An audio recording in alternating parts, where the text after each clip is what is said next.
নমস্কার, শুভ সকাল। তো বিগত কিছুদিন ধরে আমরা সবাই দেখছি আমাদের পশ্চিমবঙ্গ পুলিশের তৎপরতা, পুলিশের ডেডিকেশন, পুলিশের ক্ষমতা। ১ম এ আমরা দেখলাম যে নবান্ন অভিযানে কীভাবে পুলিশ বড়, বড় ব্যারিকেড করে, জলকামান দিয়ে, টিয়ার গ্যাস দিয়ে জনসাধারণকে কীভাবে আটকে রাখে, কত ক্ষমতা ওদের।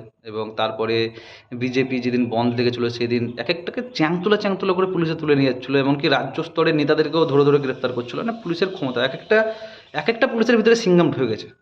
প্রত্যেকটা পুলিশের ভিতরেই সিংঘাম ঢুকে গেছে। এবং গতকাল আমরা দেখলাম ডাক্তারদের যেই অভিযান ছিল, লালবাজার অভিযান, যে কলকাতা পুলিশ কমিশনারের বিরুদ্ধে যে অভিযানটা ছিল, সেখানেও বড়, বড় ব্যারিকেড করা দেওয়া হয়, ঢুকতে দেওয়া হয় না। কিন্তু ডাক্তারবাবুরা কেউ কোনো বিশৃঙ্খলা করেনি। ওরা শান্তিপূর্ণভাবে গেছে, গিয়ে বসে গেছে, ধর্নায় বসে আছে। ওরা বলেছে, আমাদের দাবি যদি মেনে নাও তাহলে আমরা উঠবো, নাহলে উঠবো না। আমাদের ৩০-৪০ ঘন্টা ডিউটি করার অভ্যাস রয়েছে। এবং এরই মধ্যে একটা টিএমসি লিডার, অতীশ সরকার বলে নাম, শুনলাম ও একটা খুব সুন্দর স্টেটমেন্ট দিয়েছে, খুব সুন্দর বক্তব্য দিয়েছে।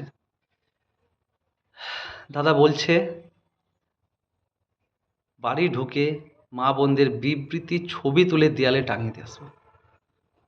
মানে দাদা বললাম, আমার সরি ক্ষমা করবেন, দাদা বললাম, লিডার বলতেও আমার লজ্জা লাগছে, দাদা বললাম আমি।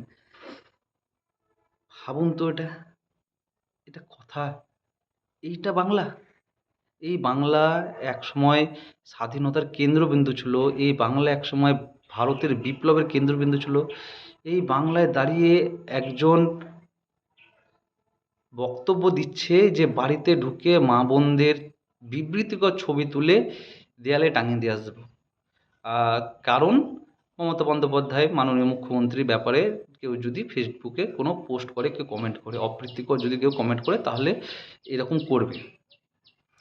দেখুন, রাজনীতি করলে, রাজনীতিবিদ হোক বা সেলিব্রিটি হোক, আপনাদেরকে জনগণের মতামত নিতে হবে, ভালো খারাপ আছে।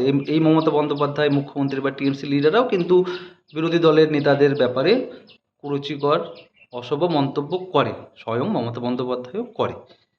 এবার তার জন্য এরকম একটা পার্টি থেকে এরকম কোনো একটা লিডার বা কোনো একটা নেতা, যাই বলুন আপনারা, এরকম একটা মন্তব্য, এটা কোনোদিনও মেনে নেওয়া যায় না। এটা সমাজের পক্ষে সত্যিই খুব ক্ষতিকর।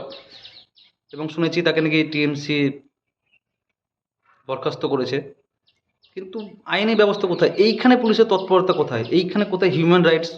কোথায় মহিলা কমিশন? কোথায়? ওদের কাজটা কী তাহলে? এবং এরই মধ্যে কালকে সিবিআই আটক করেছে সন্দীপ ঘোষকে। দীর্ঘ ১৮ দিন ধরে জেরা করার পরে কালকে গ্রেপ্তার করেছে সন্দীপ ঘোষকে।